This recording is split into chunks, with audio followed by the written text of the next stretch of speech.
Adding support for OpenAPI allows us to do more than just generate documentation. We can even generate Web API clients as well. Let me show you how.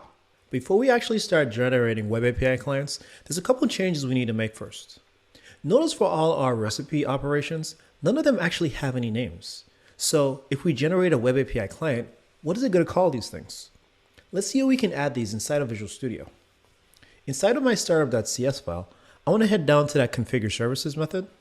And inside of that call to add Swagger Gen, notice on line 57, I've added a call to an operation called custom operation IDs.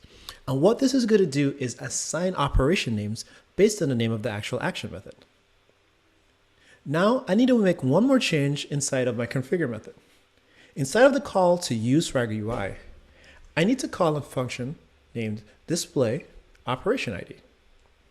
So with this being said, I should now have operation IDs being shown on the UI and also generated in the OpenAPI document. If I head back over to the browser, notice here on the right side, I have all these operation IDs that are defined for me. Now let's go back to Visual Studio. I went ahead and created an extra project, and this is just an empty console application, and there's no code in it right now. I want to use that generated Swagger document to generate an API that I could use inside of this project.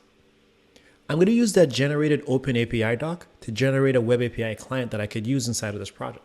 First thing I'll do, I'll go to Project, and then I'll add Connected Service. Now here under Service References, I'll click Add. I'll select OpenAPI. I hit URL, but now I have to paste in the address of that Swagger doc. But you remember where we can get that. That's right here underneath the name of our project. So I'll copy this, and I'll paste it inside of Visual Studio. Next, we need to give it a namespace. I'm just going to call this Recipes API Client. Now I'll hit Finish, and it's going to install some NuGet packages for me, and now I should be able to access that generating client inside of my project. So let's add a using statement and include that recipe client namespace. And now I should be able to access a client, and I believe it's called Swagger Client. Notice that the Swagger client needs an instance of HTTP client as well as a base URL. Well, let's get the base URL from our Swagger UI. So I'm going to copy this part. I'll paste it in, and that'll be a base URI. Now I need to create an instance of HTTP client. So I'll just quickly new up a new instance of HTTP client, and I'll pass that into this constructor. Now using that client, I should have access to all those API operations. So if you take a look here, notice I have create recipe, delete recipe, read recipe, update recipe, and all of these operation names are based on the operation IDs that were generated inside of that OpenAPI spec. Let's do a get recipes call. And you can see it accepts that count parameter. I'm going to say I want about 10 of them.